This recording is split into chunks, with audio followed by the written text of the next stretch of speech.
Now, in its 11th year, this is GabNet. Talk like you've never heard it before.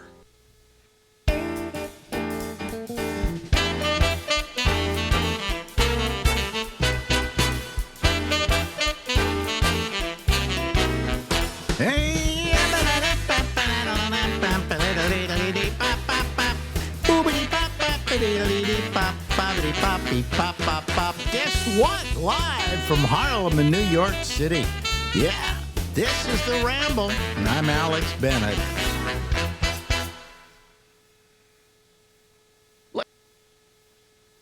Ladies and gentlemen, our West Coast friend is Larry Bubbles Brown. Hello, Larry. How are you? Hey, it's your favorite time of year out here. Is it really? Why? What's my favorite time of year out there? It's Burning Man. Oh, Burning Man. Did they have it this year? I thought they had. Yeah. I remember.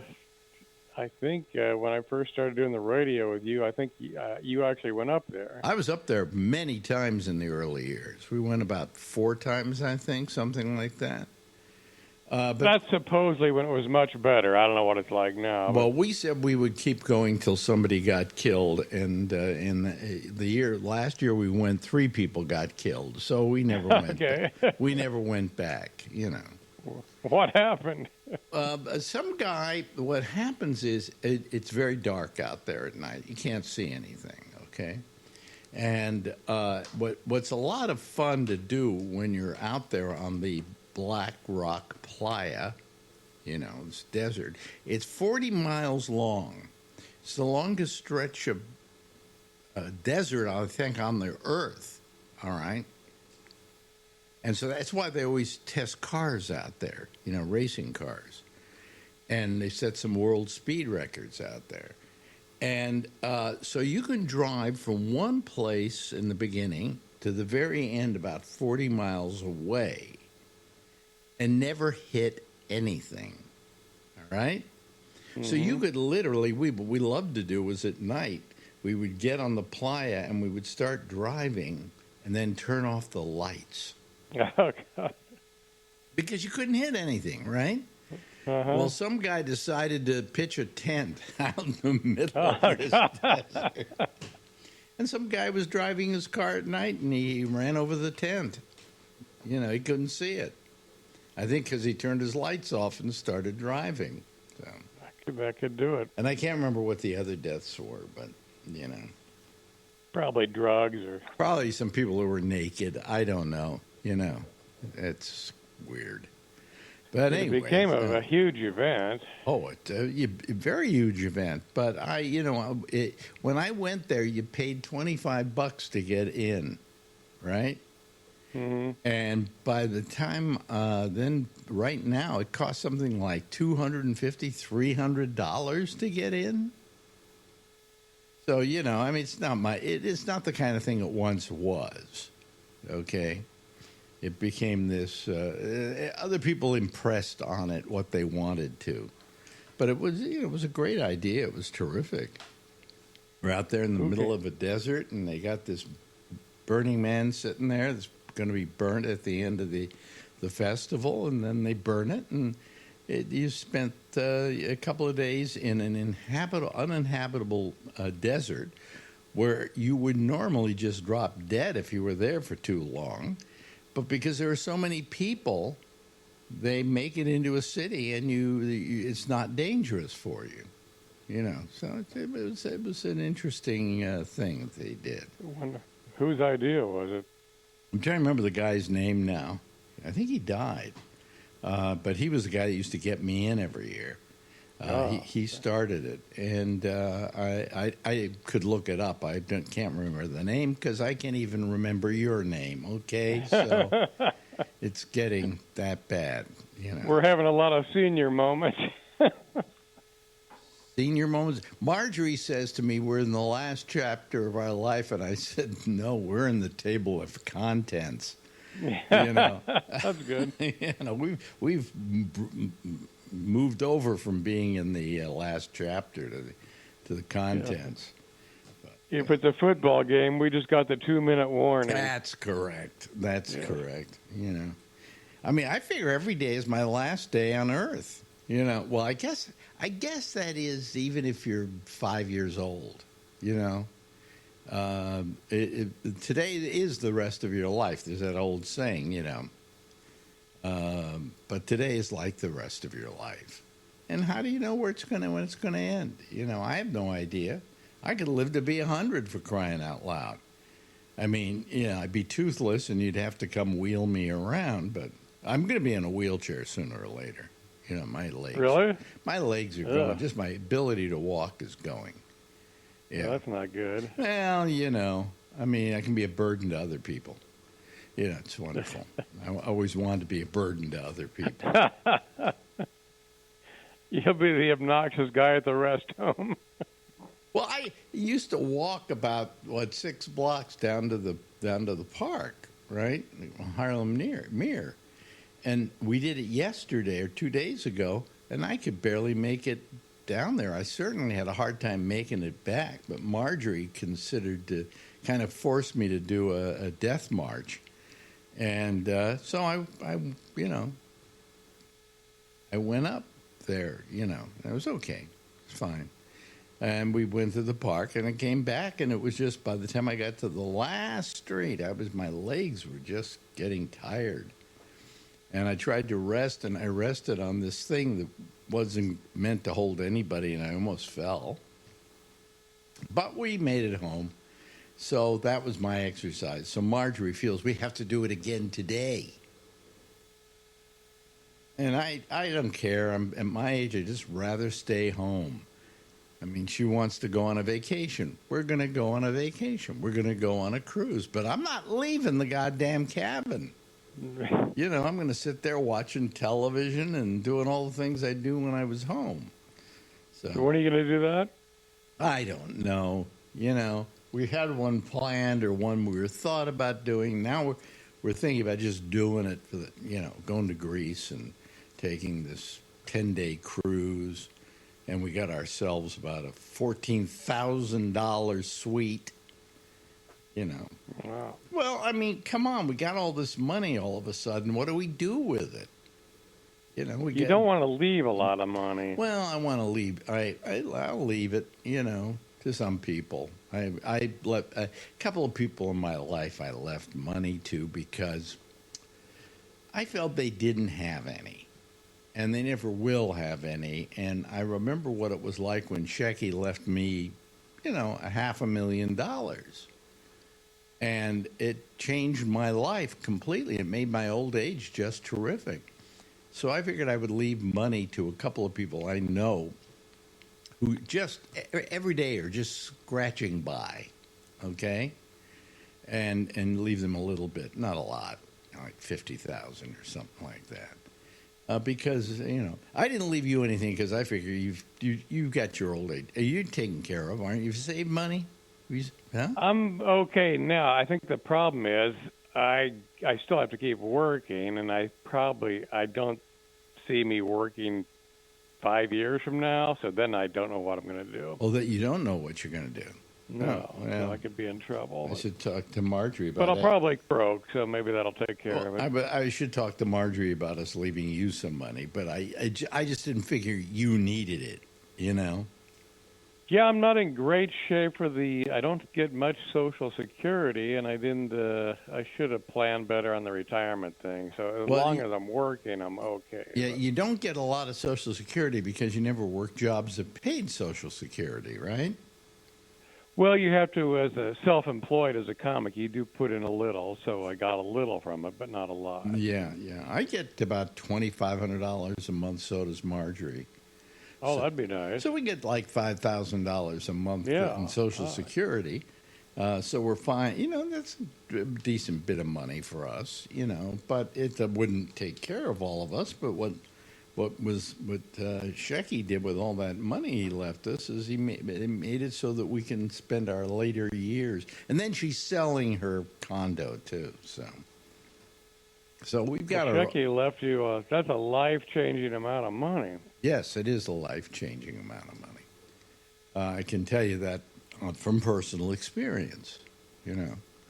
It certainly made it easier for us to, handle our money. or not handle it. Now we're stuck with this thing of having to spend it. And That's a great way to be. yeah, and I bought all the electronics I need. I keep thinking, should I get a bigger monitor? What? And I'm thinking, why? you know, just because I can. So You can leave large tips. can leave large tips. Yeah, and I do. How much do you tip when you tip? I always go at least 20%. I do 20%. If it's really nice, I do 25. Yeah. But and that's it's a decent amount of money to leave somebody. So anyway, Drew Carey tips $1,000. Somebody told me. $1,000 everywhere. Yeah. That's what I heard. Every restaurant. Uh-huh. That's more than probably what he paid for the dinner. Yeah. Okay, let's say he goes to, I don't know, a milkshake place. Does he tip $1,000? That I don't know, but I would think that if you got sitcom syndication money, you could do that. Mm. It's very nice. Let me put it that way. It would be. He's not in reruns a lot, though. That's the problem. But I think he got a pile when they sold it into syndication. So. I think so. Yeah. So anyway, yeah. He didn't get the Seinfeld money, but I think he did pretty well. Seinfeld and Larry David both became. Actually, both came out with about. I think 700. I heard 800 million. 800 million apiece? Uh-huh. Yeah. And then what happened was Larry David married a intern at the David Letterman show. Big mistake. And they got divorced, and it was a pretty big divorce going on. And after that, she got about, I don't know, a couple $100 million or something like Jesus that. Christ. But then he did Curb Your Enthusiasm, which wasn't money he made during her time with him. So he then made all that money, and he did very well on that because he owned the show and everything else, So. Was he ever on the show with you? With me, no, never. That's Never. what I thought. Yeah. Never. There are people that come to me and they say, "You remember when I was on your show?" And I go, "No." He said, "Well, I was on with you in San Francisco, and you." And I've gone, "Wow, I don't remember." And the one that I most recently that it happened with was Lewis Black. He said, "Do you remember me?" And I said, "No." He said, "Well, I wasn't screaming then." So, he had discovered that late in life that screaming. The screaming's what changed his career. Yeah. In fact, he said that it's a known fact, and I don't know if you know the fact, that if you scream on stage, you become a headliner faster because nobody wants to follow you. That's probably true. It's true. It's absolutely. Look, Bob Goldthwait. Okay? Kinison. Good example. Very good example, Sam Kinison. He certainly, let's see here. Who else? A lot of screamers usually do pretty well. Because, who wanted to follow Goldthwait? It wasn't because he was the greatest, It was because he screamed. And I'm surprised there weren't more comics who did that. Yeah. And also, anybody who plays a musical instrument in his act, you don't want to follow him. Oh, God, no. Or anybody who juggles in his act, you don't want to follow him. There are certain acts you just don't want to follow, and it's not because they're good. There was a guy, I'm trying to remember now who it was exactly. I think part of his act was he rode a unicycle or something like that on stage. Olivier? Yeah, Frank Olivier. Frank Olivier. And I was doing they had asked me to do the comedy competition. And I never liked to do the comedy competition as a judge because I just felt I was doing a show every day. And my prejudice would be towards the people I knew. You know, if you had suddenly come into the comedy competition, I know Larry Bubbles Brown, of course I'm going to say yes. So I just didn't want to do it. But I did do it at one semifinal or something like that initially. And Frank Olivier was there. And he was doing his act. And he gets on the tricycle. I don't know what he does. He juggles, does a whole bunch of things. And I gave him no points at all. And somebody said, "How can you do that?" And I said, "Well, aren't we here to judge it on its comedic value? You know, he's a good juggler. He's a great unicyclist. But he's not a very good comic." Well, he's not a comic, no. Yeah. But you had to judge him as a comic for the comedy competition. Yeah. You know, ventriloquists. I don't think they should be in a comedy competition. Who is that one, the one that's very famous now? Has the nasty-looking dummy. Jeff Dunham? Jeff Dunham. So I'm doing what was it, the TV show, Comedy Tonight, and Jeff Dunham was on it. So we're backstage, and they want us to take a picture together. And you remember that really short, is a real short photographer who took pictures of Randy everybody. Bachman. Randy Bachman. And he was like a midget. He was a midget, right? So every picture he took was like from your chin up, you know. But anyway, he wanted to take a picture of Olivier and I. So I said, okay, fine. So I'm sitting there, and Olivier's got the dummy between us. And Dunham's got the dummy between us. Did I say Olivier? Dunham's got the dummy between us.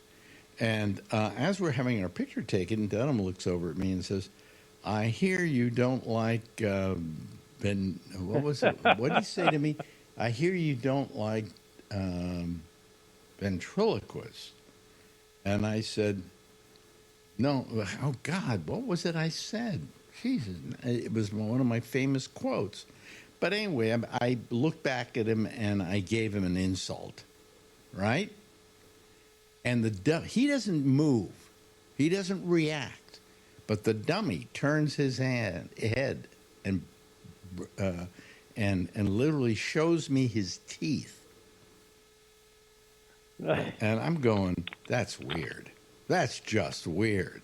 Wait a second. I hear you don't like prop acts, and I think I said, so no, it's ventriloquists I hate.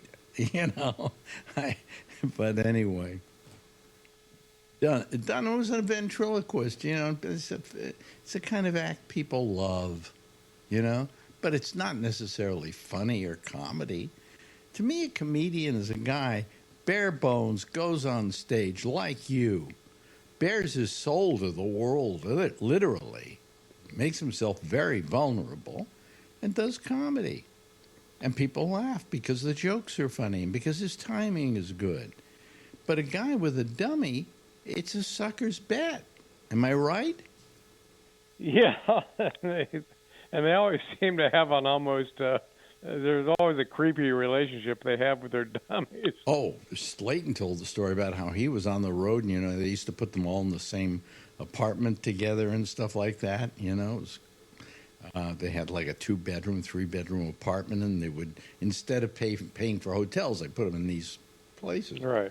He said he came back to his, and he was being roomed with a ventriloquist, and the guy was sitting there with the dummy, talking to it as they're watching television. They're watching like a soap opera, and he's looking at the dummy and going, "Doesn't look good for him." And he goes, "That's right, okay, it's not good for him." And that would freak you out. Slayton went over and said, "Stop it." Just stop it right now. Yeah. I mean, who's you know, there haven't been that many prop comics. I think Carrot Top's made a fortune. Carrot Top made a fortune as a prop comic. I have no idea why. I mean, have you seen the act? I haven't seen it, but Terrible. everyone that I heard he's a great guy. I hear he's a very nice guy. But that just because he's a nice guy doesn't make him a great comedian. You're a nice guy. That doesn't make you a great comedian. Makes me poor. But you are. You know. But I just, people don't know. They think that's a comedy act. And it's not a comedy act. So. Well, there was always. Did you ever have Otto and George on? Well, that was a different story. I never had Otto and George on. I couldn't have them on. Oh, too dirty, yeah. The dirtiest ventriloquist act in the business. And, and that made it special. Still didn't make it comedy. On the nature, I'm talking stand-up comedy. Okay? It is comedy, but it's not stand-up comedy. And I think it's to me, stand-up comedy is the purest form. Would you not agree? Yeah, it's it's a person who stands on a stage, man or woman, stands on a stage. Literally, he's naked. I mean, he's not naked, but he's naked because he has nothing else to support him but the jokes he's telling you and the timing he's doing it with. That's the art, okay? I rest my case. Yes, and it's I just looking at it now. It seems like a very strange profession. Oh, it is a strange. You're in the weirdest profession in the world, and I got to tell you, I admire you because I could never do that. I mean, I did pretty well when I went on stage by myself, right? When I was hosting my shows and things like that. But I was playing to an audience that knew me. It was very easy. But if I had to go out of town to an audience that didn't know me and try and do material, God, I'd freeze up. Yeah, I think that's like most people can be funny among their friends, but a room full of strangers is a whole different. I'll tell you what happened to me once. I went on stage at the Holy City Zoo, and it was like 2 o'clock in the morning or something. I don't know. There were 3 people in the audience. Mm-hmm. And what I was doing is I was going up to test some material for something I was doing that I was trying out for. And I went on stage. There were only 3 people there. And I froze up. Meanwhile, I go out, I do a show at the Frost Amphitheater. There are 9,000 people, and I don't freeze up at all. No. And people have said to me, why? And I said, I didn't freeze up when there were 9,000 people because there were so many of them. They were like this homogenous pate out there of an audience. And so I could just get up there and, they couldn't yell insults at me or whatever. But at the Holy City Zoo, damn it, there were like 3 people in the audience. They could jump. That's a very intimidating situation. They could jump the stage and get me. So that's, that's where I froze up. So anyway, that's my story, and I'm sticking to it. You been working? A little, yeah. What do you mean? Enough to get by. I'm doing local one-nighters around here. I think I got something with Felipe next month. So. When you work with Felipe, does that pay well? Oh yeah. Oh yeah. Okay. Yeah. He pays me more than anyone, actually. Well, actually, I think a comic would have a tendency to try and pay a lot, decent amount, because he knows what it's like. Yeah, he had a hard struggle when he first started out, so he does know. And yeah. He's a good guy, and yeah. And Dana, unfortunately, doesn't go out that much anymore. So. Oh, really? He should be, because he's got people. He kind of, with those Saturday Night Live appearances, kind of reinvigorated his Those career. re-upped him, yeah, and the podcast he does with Spade's very popular. And Yeah. But I think if you're doing a podcast, you can get really lazy because you don't have to leave home. You know, you can do it from home. you can do it from home. It's just like we're doing it here right now. Anyway, great talking to you, Bubs. Let's do it again next week. We'll do it again. Bye. Now, in its 11th year, this is GabNet. Talk like you've never heard it before. Yeah. Okay, good. Oh, I got a little sore here. Oh, what's this? Just looking at stuff. And. Hi, how are you, everybody? What's happening? What you doing? What you up to? How's the wife and family? Things like that. We have a bunch of people who want to come in and talk to me, I guess, here, which is it's all right by me. I'll go along with it. So let's bring them in now. Ladies and gentlemen, first of all, we got, let me see here. Who do we got? Oh, well, we've got Mark Thorner. Mark Thorner, an old caller to this show, an old fan of mine, and it hasn't called a lot in recent years. And this week, you hold a record for yourself, Mark. Well, next week we'll be back to regular because of work commitments and stuff and other stuff that I won't get into. So you have work commitments starting next week? Oh, okay. Yeah. Well, I'll miss you. Oh, I'll be back. Believe me. You'll be around? Yeah. Okay, good. Because you're a smart guy and I like talking to you, just like I like talking to Charlie Wallace. Hello, Charlie. Hi. How are you doing today? I'm doing pretty good. Yeah, how's everything down in Texas? Oh, it's okay. Mm-hmm. A little muggy. Got yourself some new congressional districts, do you? I'm afraid so. Oh. Well, what's to say those congressional districts are necessarily going to vote Republican? Well, there's no guarantees, but Wouldn't it be wonderful if none of them did? I think they may be spreading themselves thin because what they're doing is they're trying to get a whole bunch of districts where the Republicans win like 54 to 46, and then the other districts, the few districts, the Democrats win 80 to 20. Oh, okay. So they may be shooting themselves in the foot. Yeah, they may make it too thin, and one of those 54 46s might swap the other way with the Trump's. Yeah, he's so unpopular. Oh, well, it ain't going to work anyway because the fact of the matter is that, the fact of the matter is, hold on a second, let me just get rid of somebody here. There we go. Okay. Anyway, out in California, they're going to do what they're going to do, and that's going to equalize it out. So, it doesn't matter. And then some other states are thinking of doing the same thing. Yeah. But the fact is, we'll then have like 1,000 guys in the Congress, and that'll get to be too much, So. And hello to. Well, that's not. That's capped at 435. What it does is that's not how it works. Yeah. It's capped. Yes. Yeah, there's it's 435 congressmen. It just he'll change reapportions that how too. many people each Congress. So what are they doing? Are they changing just where those congressional districts are?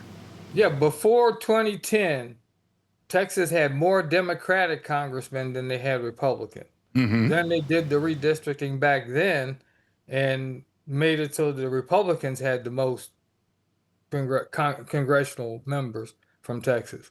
Yeah. And they keep trying to increase that. All they're trying to do, because Texas has like what, 29 or 31 or something like that congressmen. Mm-hmm. And so they want to have it, 25 to 6 or whatever instead of even. Right. Okay. So Why is this not considered fixing elections? I don't know. Somebody explain it to me. it is fixing Nobody's elections. ever explained it to me. Yeah. I don't know why that was legal because they did it back, I think it was 2011 or 2012 they did it. It wasn't even supposed to do it after every census. If they're going to do it was after it already had districts put up from the Yeah. 2010 census, and Tom DeLay came and Well, put checks to all of the. isn't it based on the census? It's supposed to be based, yes, based on the census, but where the districts are is up to the state. Yeah, but they don't do it usually in between censuses like this. They did in Texas. They've done. This is the third time they've done it in between censuses. In Texas. I sat through a local one here where they did some redistricting, and I sat through 4 or 5 of those meetings, and how they did it, and it screws with every border. I mean, you look at your county, say for instance, and these lines all up and down. This guy across the street could be in one district, another guy.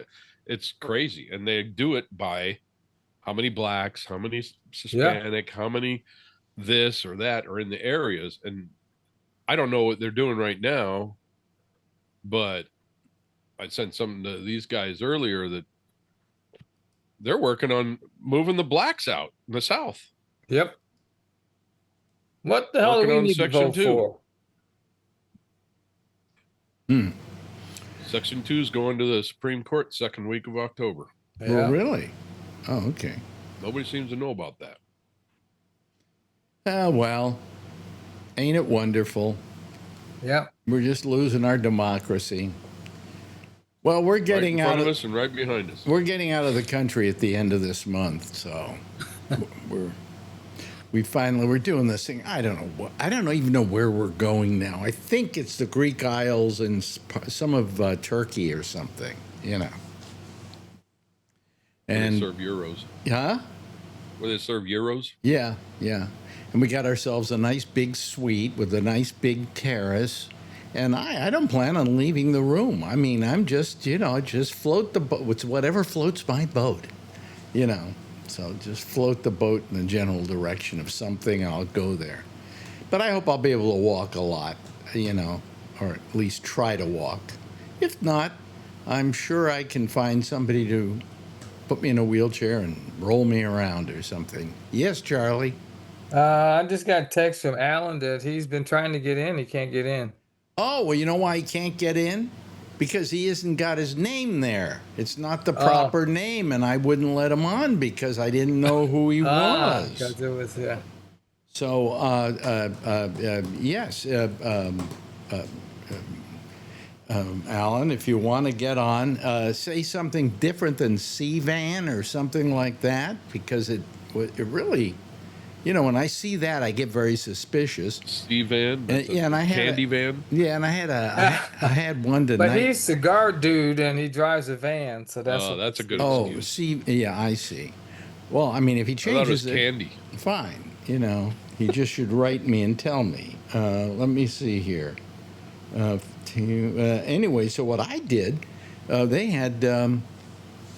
I just, when I see those, I'm suspicious of it.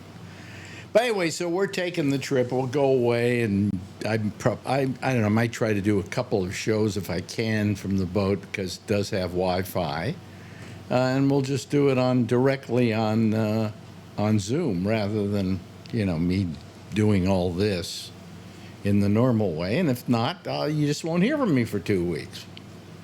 And that's fine with me. So.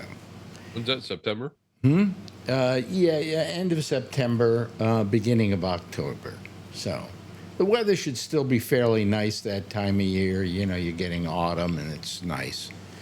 And, it's costing a goddamn fortune, but hey, we haven't spent any money, so it's time for us to do some of it. So we're just going in luxury all the way. We're taking, Marjorie has to take economy. Premium economy, or premium, economy, which is really nice, but she has to have it because of her back. And so it's becoming almost as expensive to fly there round trip than to take the boat, so whatever. So we're going to do it, and we'll, hopefully we'll have a good time. And whatever. I noticed sure you will. changed your background there, Mark. Mark, yeah. Why'd you get rid of it? You didn't. Yeah, I felt like it. You were tired of it. Okay. Yeah. What are you looking all exhausted for, Alan? Because it's taken me 4 times to get in. I got my first ever message. The host has removed you from the meeting. I know you didn't do that. Yes, I did. Yes, he did. Yes, Okay. I did. You know why? No. Well, I don't have it here, but you had it as C-Van. Oh. And I never heard of C-Van, and so I worry that it might be one of our cranky people because they tried to get in tonight using a big long name, and then all of a sudden you come along, and I figure I think my username on Zoom is C. They shortened it to CS Van, and it's part of my email, but they shortened it to just CS Van. So yeah. Anyhow, okay, that's it. That answered it. No problem. Yeah.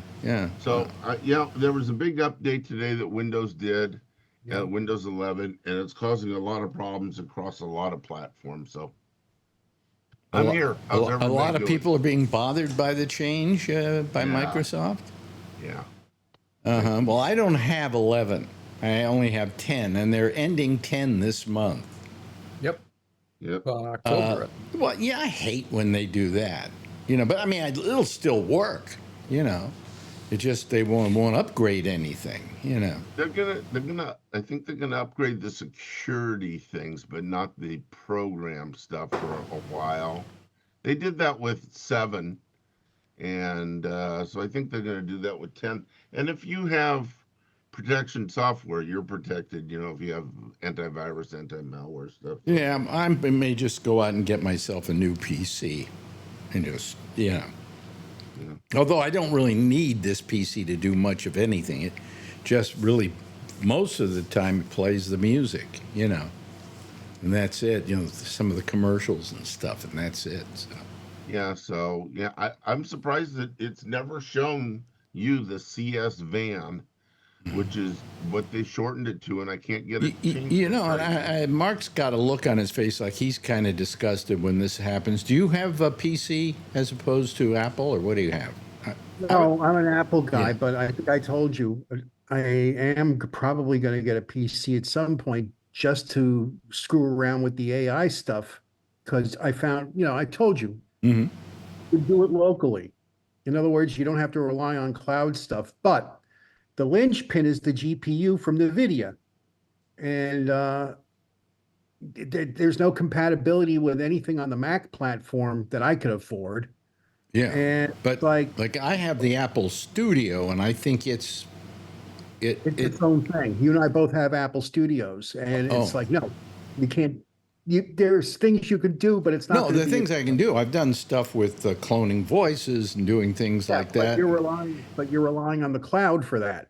Yeah, and I got a new thing today, a local program that I have that will actually take songs and remove the voice so that you just get the music. Oh, God, what was the gizmo back in the day that used to do it? It was a black box.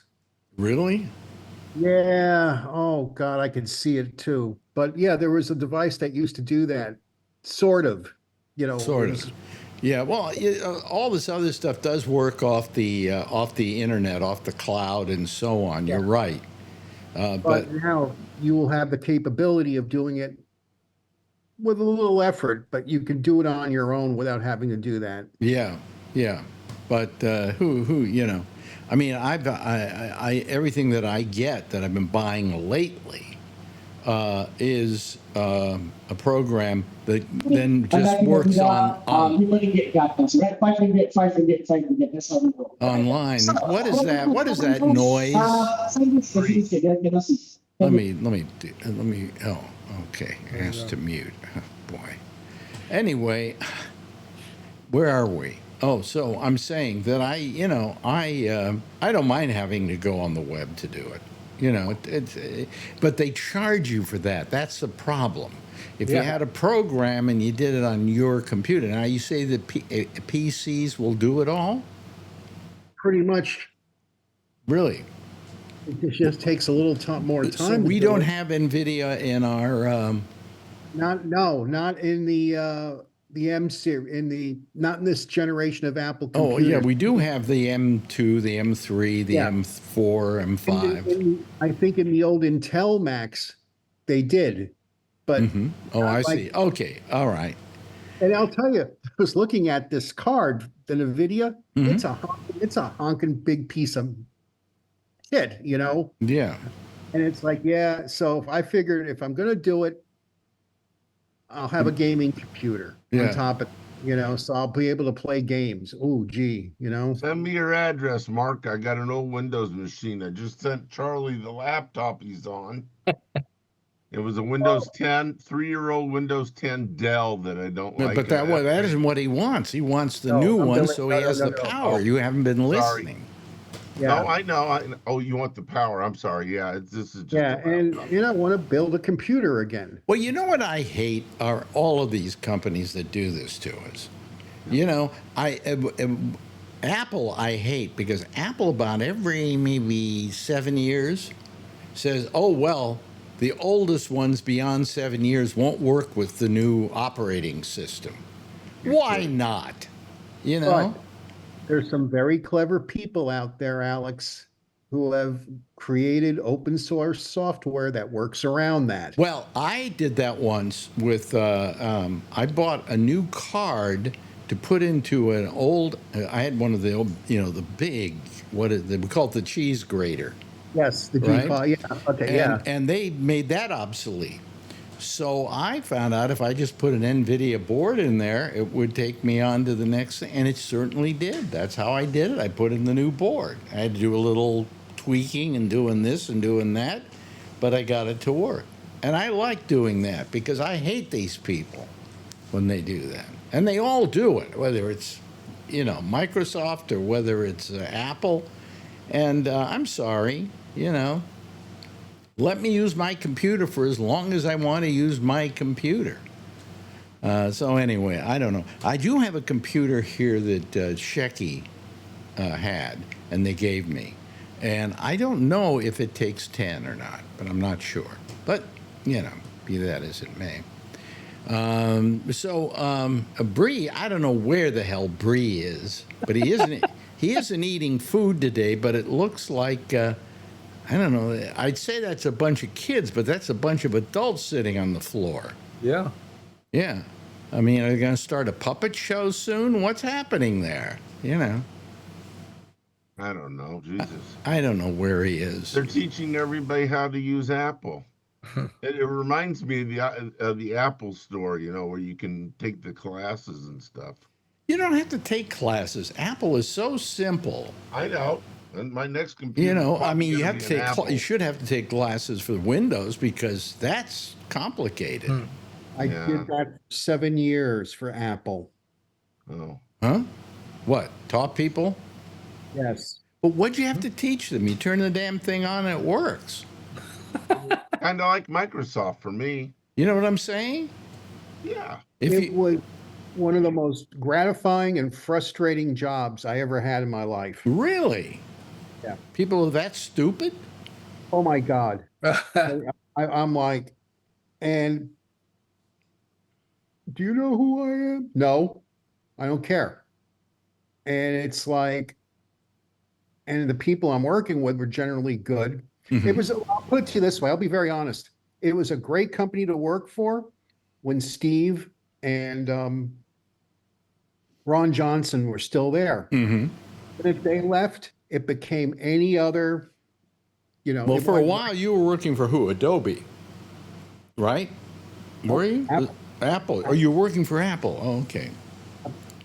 Because, I should have to take classes for, like, Adobe products because they've gotten so, Well, when I worked for Future Media Concepts, I had to be, like, Adobe certified. I have to pass these tests.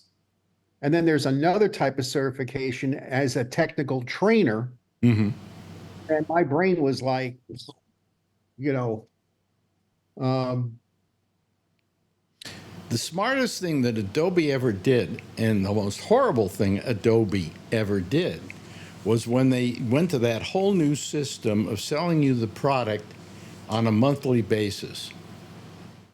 You know, and that and also they didn't, if you wanted to get things like separately, like you maybe like I really only need Adobe Audition, I only need the video program, the video editing program. What's the other program I need? I'm trying to remember what the other one was. I need about 3 of them, but you can't get 3 separately. If you get one, you can't get, say, I'll take this one and then I'll take this one, and they give it to you for, no, you have to take their whole bundle. I get everything. Everything. And I don't like that. I don't need it. I've got a bunch of programs here I don't need. Let me look at them here. Hold on a second.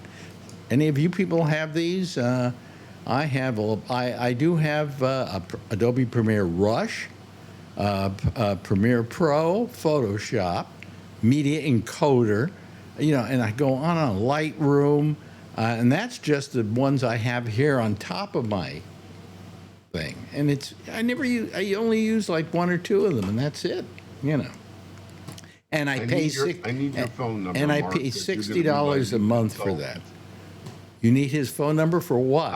I'm kidding. I want him to be my new consultant on Apple. I want to get an Apple computer too. I mean, it's simple. It's simple. You're not. I mean, on my iPhone, I teach the family and friends how to work it all the time. I didn't. Alan, where do you live?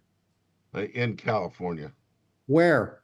Near San Francisco in Fremont. Go to the Apple store in San Francisco.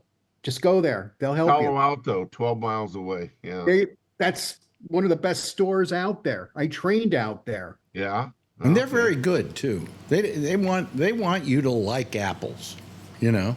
I like Apple. I like going to, I mean, I usually go to the Apple store because there's a problem with my phone, which I've had since iPhone since 2008. But I have the Studio Pro Ultra, so I've just got like so much power in this little thing. It's got more power than any computer I ever owned.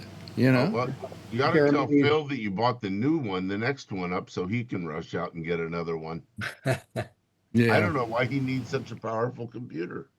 Well, I just got the one with the M2 in it, you know, but it is the Ultra, you know. So it's, now they have an M4. What are you doing, Bree? Sometimes you can be so annoying.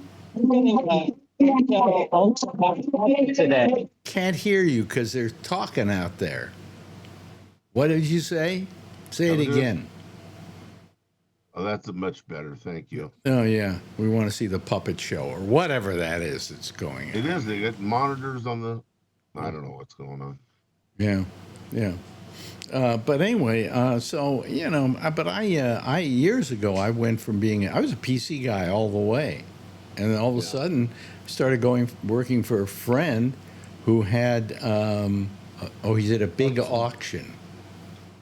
That's why it's so much noise. What's this got to do with what we're talking about? I don't know. Anyway, so you know, I mean, I found that I went to work for my friend here in New York editing, and he had nothing but apples for editing because, you know, they edit better than any PC does, and I started using them. I never went back. You know, the next thing I knew, I was buying Macs for the house. You know, because also because I was doing work there, I could do work at home as well. But I've had Macs ever since, and I've never gone back.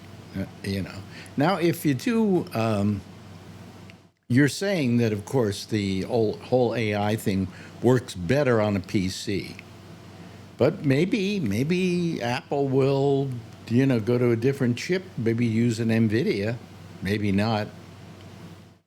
No. Not right now, and we'll talk because there's other reasons why I think you would like to do this better than. One of it has to do is that you can set it so there's no restrictions. We'll leave it at that. Oh, okay, all right. Anyway, are you talking about the video card, the NVIDIA video card? Those are the GPUs in there. Right. I have that. Yep. Yeah, that's the whole thing, and. Like I said, there's some very, very clever and smart people out there and in the open source community, and it's just jaw dropping. Well, we can kind of fold this into a slight discussion of the big orange orangutan, who now has gotten NVIDIA to agree to pay the government 10% of its profits. What? You didn't hear about this? No, there goes free enterprise. Yeah, he got them to say they would give 10% of their profits.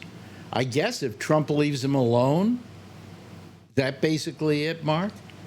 Probably. And I can't see how. Well, it's supposedly the money's going to the United States, not going to Trump. Sure. That's what he says. I somehow I see that as wrong. How do you feel about it, Josh? I don't think the government really should be investing in private companies. No, they're not investing. They're not investing. Yeah. It's not that we're giving anything to NVIDIA. NVIDIA is giving us 10% of their profits. I don't know why they would do that. I don't know why they would do it either. Same thing with Intel, right? Huh? Same thing with Intel, right? I don't think they did it with Intel yet. No. That's what I thought they were talking about. He's the first one. I don't 10%. remember that happening. Do you have the companies mixed up, or? No, I don't have the companies mixed up. NVIDIA is the company that he's been dealing with. Well, I thought it was Intel because Intel's who I worked for and it was right up the street here. No, it's NVIDIA. That's why. Well, so NVIDIA's across the freeway. So. I mean, they did a deal with Intel last week. Yeah. Yes. Was it Intel? It wasn't NVIDIA? Yeah, Intel. No, you're right. You're both right. He's working according to Fox News Business. NVIDIA CEO is selling something to Trump, and okay, but Intel deal was last week. Already so did. You're both right. But wait a minute, what does it say about NVIDIA? NVIDIA hasn't finalized the deal to kick 15% of H2O China chips. So yeah, the H2O chip. Yeah. Right. Yeah. I don't know. And what did he say about Intel? They're getting 10% of Intel? No, can't. No. No. I didn't think so. It's NVIDIA. It's wrong. U.S. government to take cut of NVIDIA and AMD, which is of course Intel's competitor, AI chip market. Yeah, they're not going to get that. Was in the New York Times on August the 10th, almost a month ago. Well, it happened a couple of days ago. This finalization. Oh well. But I have no idea why. Why we're how that can possibly be considered legal. It just doesn't sound right. And we were in business with the auto companies a while back when we bailed them out, and so they had to pay us back a certain percentage of their sales to pay us back, the United States government, for having bailed them out. You remember when that happened? Sure. Yeah. So U.S. government to make $8.9 billion investment in Intel common stock as company builds upon its more than $1 billion expansion. Wait a minute, we're making an investment into Intel? U.S. government to make an $8.9 billion investment into Intel common stock. Why are we bailing out Intel? They're doing well, aren't they? None of this makes sense. This is all just terrible. He's meddling in private enterprise. Yeah. Yeah, he really is meddling in enterprise. Are you there, Tony? Tony, are you there? It's not Tony. No, but I'm here. Yeah, I know. I'm thinking of getting rid of Tony though, because I don't want to take any chances here. Oh, hold on. Can you see me? Oh, there you are. Okay. There you are. Hey, Alex, you know what I was going to tell you? Bernie Sanders a couple of years ago, almost positive, came up with also the idea of getting like 5% out of private companies, and they were laughing him out of the room. Now Trump's taking his idea if we invest in the company. Well, yeah, but I think it should have to go through. Correct me if I'm wrong on this, Josh. But shouldn't you have to, if they're going to do that, there has to be some process for doing that. And what is the reason behind it? Are you bailing out Intel? I don't think so. I think Intel's doing well enough they don't need bailing out. They're not doing as well as, say, NVIDIA is doing. What, you're nodding your head. Which is split 7 for 1. Oh, AMD has literally progressed so far ahead of Intel. It's not funny. Yeah, man. Who owns AMD? Oh my God, that's did I?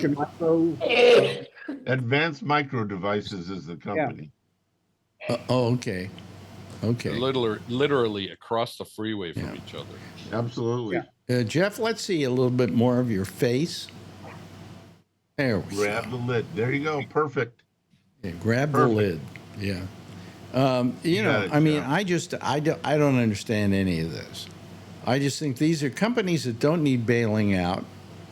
And if they need bailing out, yeah, they should have to give us a certain amount of money, or we're investing in them in some way or something, like we did with the automobile companies. But like NVIDIA, how big is NVIDIA? It's, I think, one of the biggest companies in the world. Yes. So Intel, not so much, you know. But, I mean, I just don't understand it. It doesn't make any sense to me. But that's me. So anyway, let me see what else is happening. Let me go over here to drudge and see let's drudge something up. Let me see here. Drudge. Well, NVIDIA stock is at $174. That doesn't sound too broke per share. Yeah, and they just split like 7 for 1 about 6 months ago. Yes, they did. Yeah. I own some NVIDIA stock, not a lot, but you always want to buy before. The other thing that got me today was that Trump is trying to take away Kamala Harris's Secret Service protection. He canceled it, is what the news says. Well, he's trying to. Well, he took it away from He revoked it. He revoked it. It says here revoked it. Yeah. I think he has the right in this case. Josh would probably know better, but I think he has the right because she's not a former president. And although she is, does she have the same rights? Josh is the president as former vice president to lifetime. Well, I think he was trying to take it away from Biden too. Yeah, he took it from Fauci, Alex, and he had death threats. From who? Fauci. Tony Fauci. He took Anthony Fauci's. Yeah. Private.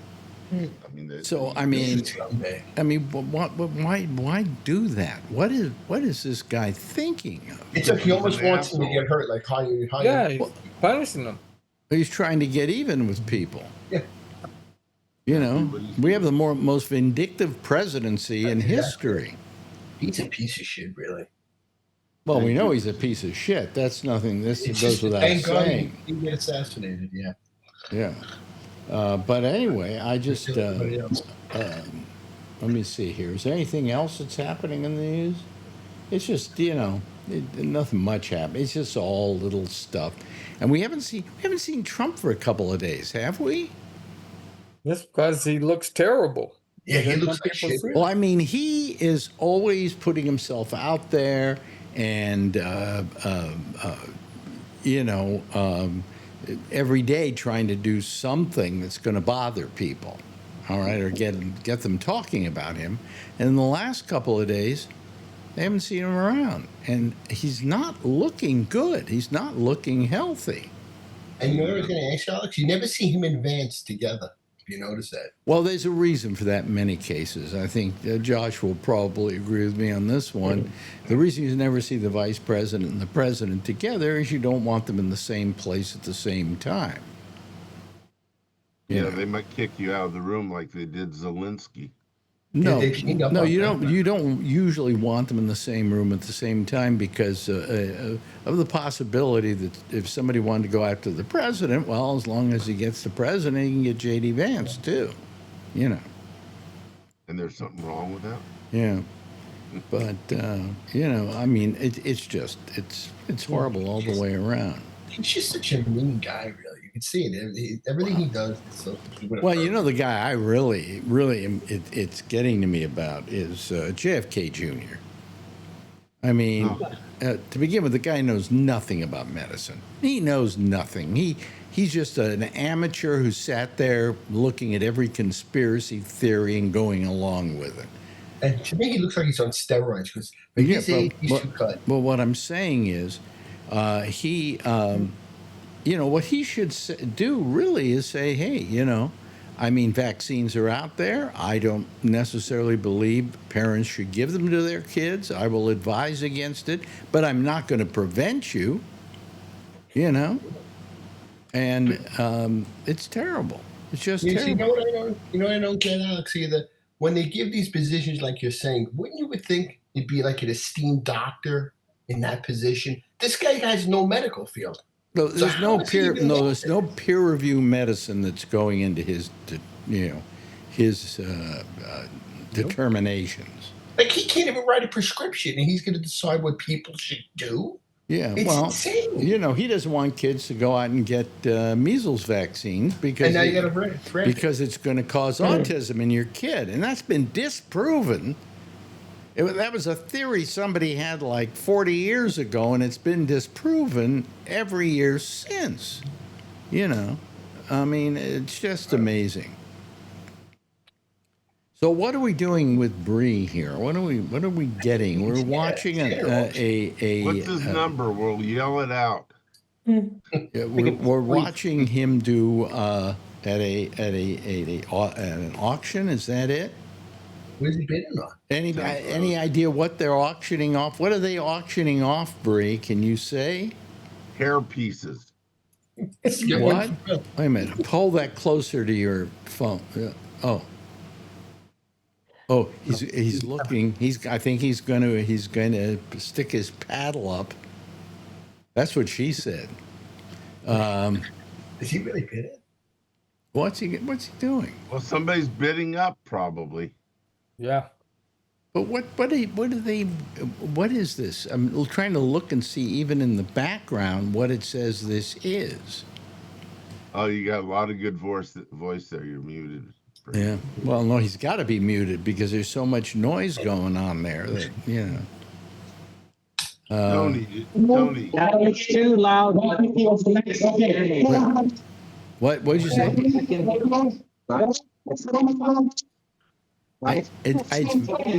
No, it's your audio's very bad. Tony, did you get the text I sent you? Let me check. Oh, what? We're sending texts to each other now, and he has to go in the other room to go get it? No, actually, my phone docking station's right here. You can text me. Oh, I see. Okay. I didn't get nothing. Oh, I'm sorry. Oh, boy. Okay. Anyway. Maybe you got me blocked, right? Something, I don't know. So you're not out photographing tonight, right, Mark? No, because I'm getting up really early to go out in Central Florida to do something else. To shoot more footage, or is this something else? Just to go out and photograph in the daytime, but it's like an hour and a half from where I live. So yeah. Aren't you afraid you're going to get killed by an alligator? I'd be scared. No? Okay. You know, boy, I mean, because there was a kid at Disneyland a couple of years ago, remember? That died from an alligator. So I take them seriously. Yeah. Well, I do too, and I'm the world's biggest chicken. So believe me. Yeah. I hear alligators like chickens. Yeah, well, I'll give them one. Yeah. Make sure you get some livestock when you throw it on the thing. Yeah. So anyway, so you're sending Tony texts, are you? Yeah, I didn't get no text. Oh, well, why don't you share it with the rest of us? I'll call you after the show, Tony. So I'm going to read it to you, Alex. What? I'll read you what he sent. What did he say? He didn't say nothing. I was going to joke about it. Oh, okay.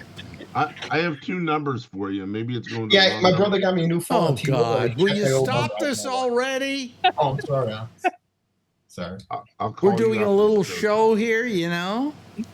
Oh.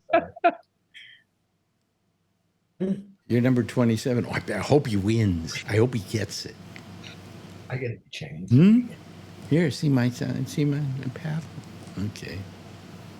What is he voting on? If he moved his head, I could see maybe what it is. It's summertime. Hair pieces. Summertime something. I don't know. Anyway, so we're coming up on the Labor Day weekend. Is this Labor Day? Yeah. Yep, Monday. And people are really the height of stupidity is getting in your car and traveling, or trying to get on an airplane and traveling. Hey, it's a holiday. Let's get out of town. We never went over. Yeah, along with everybody else, you know. Didn't get it, huh?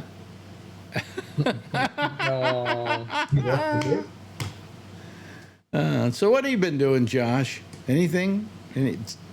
Studying anything? Looking at anything? Having an opinion about anything? Just been working, I'm in a class. That's a ton of work. Yeah, yeah. Between my regular work and working on that, that's about all I have time for. Well, wait a minute. Now, at work, the new job that you have, are you literally going to a class to learn about that? No, that's just a job. Oh, okay. That's just a job, and you already know how to do that job, right? Yeah, right. Well, there's Ray. Now we've got Ray looking like I'm an invisible man. The Wizard of Oz or something. Yeah, just ahead. Ooh. Could you just show us you? I'm trying. Shut off the green screen. I'm trying. Boy, is this annoying. Between Tony texting I didn't text you. Alan. Oh, there we go. Now you're okay. See? Yeah, we're all good. You're fine. I had the green screen up earlier or something. Oh, yeah? Really? You I don't know, know, last last I week. found lately, you really don't need the green screen. The only reason I use it is because I use my my major camera at the beginning and end of the show. But I find now that if you use their, what do you call it? Their native one. Yeah, it's really good now. It doesn't, you remember how you used to get black under your armpits? Yeah. It doesn't do that anymore. You know? No. Yeah. Yeah. If I wear my headset, though, I do get like green. I get like weird stuff going on in between my hair and the headset. Do you really? Yeah. But that's when he's not on the air. I think it's because that's just when I'm sitting around in the living room and stuff. Well, you see, if I can go here. Hold on a second. Wait a minute. Maybe I shouldn't even do this now because what the hell? But if I just suddenly turn off the green screen, there'll be a little shift. You'll see. Okay, and then that's without the green screen. Oh, you're right, Alex. It's better. Look at that. Looks really good. Yeah. Oh, wow. They have fixed it a lot. They fixed it a lot. Yeah. Wow. Yeah. Now I've turned it back on the green screen. Yeah. So you see. Yeah. So welcome to what do you call it? We don't have any more. Is there such a thing anymore, Mark?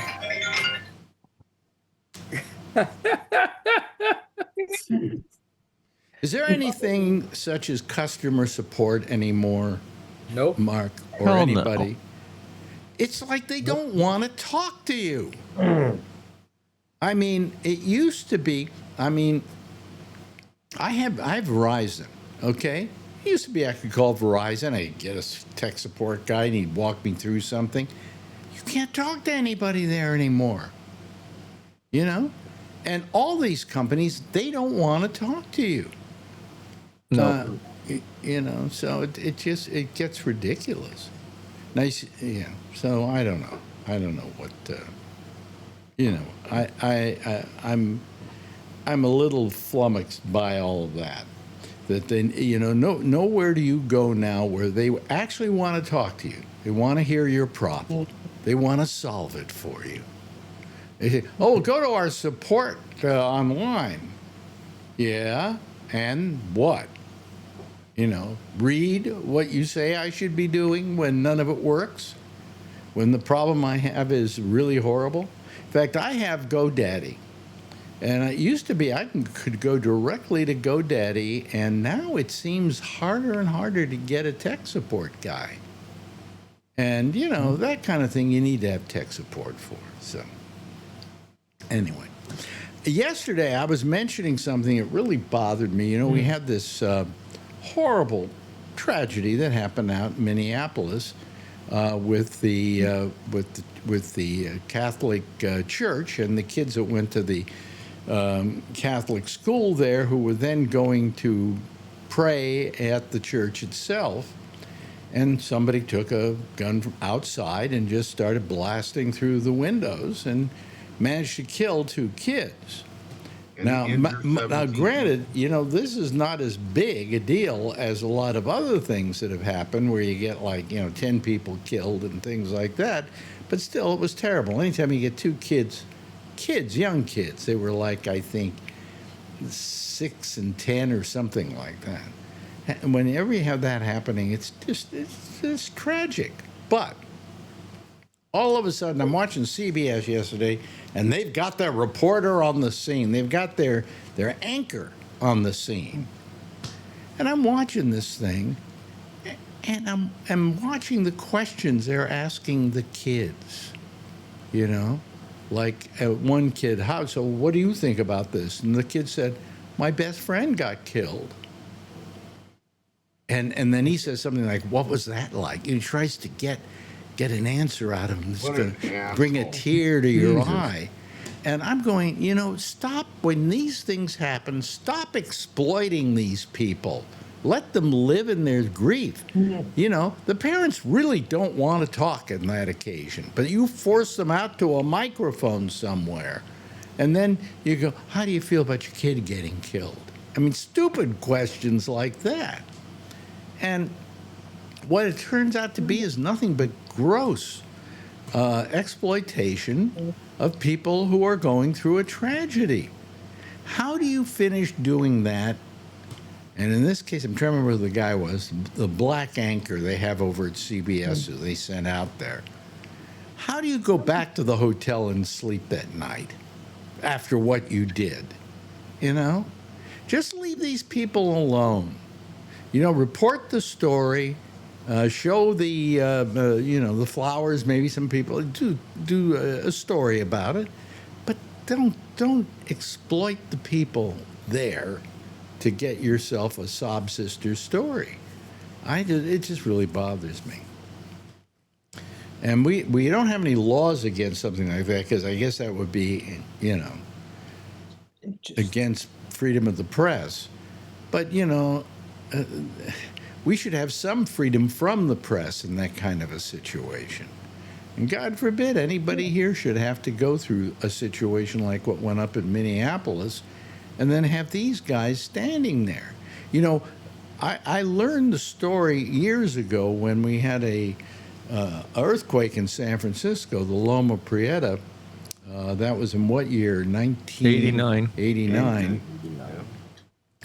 And I was in the marina, and the marina was pretty much somewhat destroyed, or at least temporarily, because it had no electricity and the buildings were falling down and stuff like that. And I had this woman I knew, and she went back to her apartment. It was what they call redlined, which meant she really had to run in with somebody from the fire department, grab all her stuff, put it in a little wagon, and pull just whatever she could out of that apartment. And I was helping her, and we were standing on a corner in the marina, and this one reporter comes up to us and says, I guess what are you doing? And she said, well, I had to move out of my house, the reporter said. And then as he asked the next question, it's like pigeons on popcorn. All of a sudden, we have these cameras in our face, not a couple, maybe 20 or 30. Oof. And they're asking the stupidest questions. He said, she said, well, we just saw that somebody was dragged out of that building over there because it was a building that had fallen to the ground. And they said, what did it look like? They're asking questions like that, and you're going. And finally, she looked at, and she was with the press. I mean, she helped produce TV shows and everything else. And she just looked at these guys and just said, people have died here.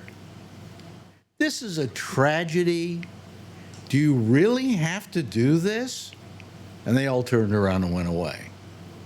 But I mean, I wonder how many of these guys, when they ask a question, what was it like to have your son killed or something like that? How many of these people turn around and punch the reporter in the face? But they don't, because they're in so much grief at this point that they don't. I would want to. I would. But I think Absolutely. I would be so welled up with pain from my kid dying that really punching somebody wasn't in the, in the scheme of things. But maybe I wish some of the people would say something. Some of the ones who didn't have kids who died would say something to the press. Instead, in a lot of cases, they're willing to talk to the press because they want to be on TV. But their kid didn't die, Oh, man. And there was this one kid, this one little girl, who, when they were asking all these questions, said, well, what was it like for you? She said, well, my friend died. And the reporter kind of didn't know what to say next. And then I think he said something as stupid as, how'd you feel about that? How about I'm sorry to hear it, or something like that. Or you stop asking the questions. Yes, Mark. What? The thing that comes to mind is what the hell is in journalism school and whatever happened ethics. And it's like there's like a lack of empathy here as well. I don't think this was ever taught in journalism school, how you handle situations like this. I think this should have been taught to you by your parents. I mean, I couldn't go there and ask these people those questions, but they want to because they want a better job at CBS.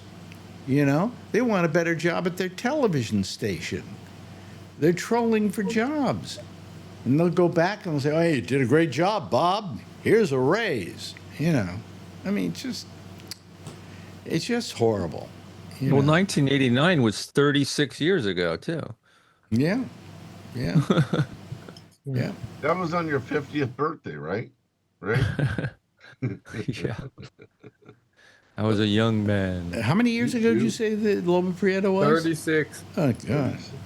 It's getting to be too much, But I just think that, we should start hoping that the press would have a little more taste than they do, but they only get worse. They only want the story. Yep. And that's at the expense of people whose lives have been torn apart.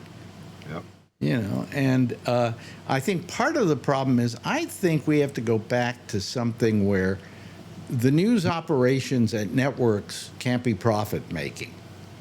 Yeah, we need to do that. And that would change the whole nature of news. But and at one point there wasn't a law about that. But the networks weren't doing it for a profit. So what's going on with Bree? I mean, do we really care about this, Bree? I know you can't say anything because I can't hear you. He's muted. Sounds like a little girl when he's talking with all. Yeah. Call us the next time we're on and tell us what this was all about, okay? Good night. Why is he muted? Yeah, you can type it. Okay, type it. Yeah. Well, he's muted because even if he talks, there's some kind of thing with the noise in the room and him. Oh, I see. It distorts everything. Oh, it's on our thing here? On the chat. It's on the chat? Yeah. Well, okay. What did he say? There's nothing here. On the chat. Here we go. Where's the chat? I can't find the chat. Here we go. I got to go find it. He's at an auction. He's bidding on things to save money. Nintendo Switch for $50 or something. I don't see it. Huh. What a Nintendo Switch for $50? Yeah, so That's cheap. Hey, can I, Bree, grow up? You don't need a game machine. I mean, I admit I have a PlayStation here, and I'm buy games and I play, but you know. Well, get a Steam Deck at least. It's a big holiday weekend. Many items super cheap. Getting a new PC. I'm getting a new PC. Did you get the PC? No, you're going to buy the PC. You're not going to. You're not going to buy it at the auction. well, he tried, I think, and didn't get it. Oh, I see. Okay.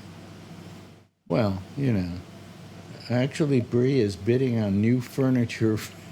By the looks of it, said John Renshaw. Oh boy. Oh. The funny thing is, it's only a holiday here, not there. What you bidding on jelly beans? What is that? A lot of balloons. Water balloons, yeah. Water balloons? Wow. Oh, boy. Get a life. At the end, when everybody has their stuff, they're going to later. short it all out. Yeah. Oh boy, this is amazing. Anyway, so anybody doing anything interesting for this weekend? I'm sure none of you are leaving town if you're smart. No. You know. I just never know why people all suddenly decide, I think I'll get on the road with everybody else. Or I'll go out to the airport with everybody else. And I'll drive myself nuts and have a horrible time, and then I'll come back and say what a happy holiday weekend I had, you know. So this is Labor Day weekend, but you don't work, do you, Tony? No, I do my comics. I don't have no walks either lined up. I got a bunch of that's not working. That's true. That's not working. Like a podcaster. That's like trying to make a profit off guys like Bree who will buy anything at auction. Okay. What was the latest thing you sold? I just sold a Adventure Comics CGC 85 for $120. It's going to Nebraska. Wow. Adventure Comics. What is Adventure Comics? It's like a DC comic. Not super popular. He likes the artist on it. Some people buy by artists, and this guy's a repeat customer because when I sell on eBay, if they buy it again, it has like a little star that flashes. So I know who it is already, the guy. So he always looks for like certain artists. I have Detective Comics #1. You want to buy it from me? Oh, I wish I had. I'd love to see it. God, I can't imagine what that's worth. Yeah. And I'm going through a comic collection, so I'm sending out to. I was just telling Mark, I'm a CGC dealer, but I'm also in the process of being a PSA dealer. They do the cards, and now they're getting into the comics. I have in my storage one of the rarest National Lampoon issues. I bet you that's definitely worth money, Alex, if it's in good shape. I have the Abby Hoffman issue. Really? Something happened, and they got some of them out to the newsstand, so I bought one. And then the next day, the place where they were keeping all the magazines burnt down. Really? So there was the only copies of this are just the few that were sold on the stands here in New York. Oh, nice. You know, Alex, I was walking in Brooklyn the other day. I wanted to tell you this yesterday. And yeah. And we were just walking around like by the Apple store, the Whole Foods, just walking around to get pizza. Mm-hmm. So you know how they sell, like they have the sidewalk vendors? The guy was selling all books, and he had the Abby Hoffman book, Steal This Book. Oh, okay. I should have picked it up, but I didn't have enough money on me to pick it up. I have it somewhere autographed, so. Oh, wow. Yeah, but anyway, the Abby Hoffman cover it's one of the rarest of all the National Lampoon, you know, and I also have the first National Lampoon magazine too. Anyway, hey, listen, we've run out of time here, and we've run out of Brie. And also we have some other cheddar. We have cheddar and we have brie and we have anyway. Thanks to Kevin for being here, Kevin. Thanks a lot, pal.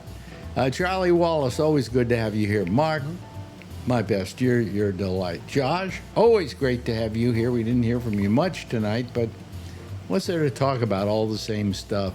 Alan, thank you. Thank you to Bree. And I hope you get what you want at that. Buy me something. I don't know. Anyway, A hairpiece. Thank you, Jeff. I appreciate it. Tony, thank you. And Ray, you haven't said much either, but you came in late, too. Nothing. Thanks for being here tonight, all of you. Everybody give a big wave goodbye, and I'll give a big wave goodbye at you, okay? There they go, ladies and gentlemen. That's our citizen panel for tonight. We have another one starting up right after we're through here with Amy Manuel, and she does the intersection. And if you want to call her on Zoom, you simply go to gabnet.net, column 3, go down to the bottom, and there are a whole bunch of different names there of the people you can call when they're on the air, and you can be able to join her Zoom right there. I'll see you again on Monday with the pop-up show, and then again right back here on Wednesday. Same time, same station, live. In the meantime, if you see her, of course, tell her I love her. Okay? Good night, everybody. Have a nice long weekend.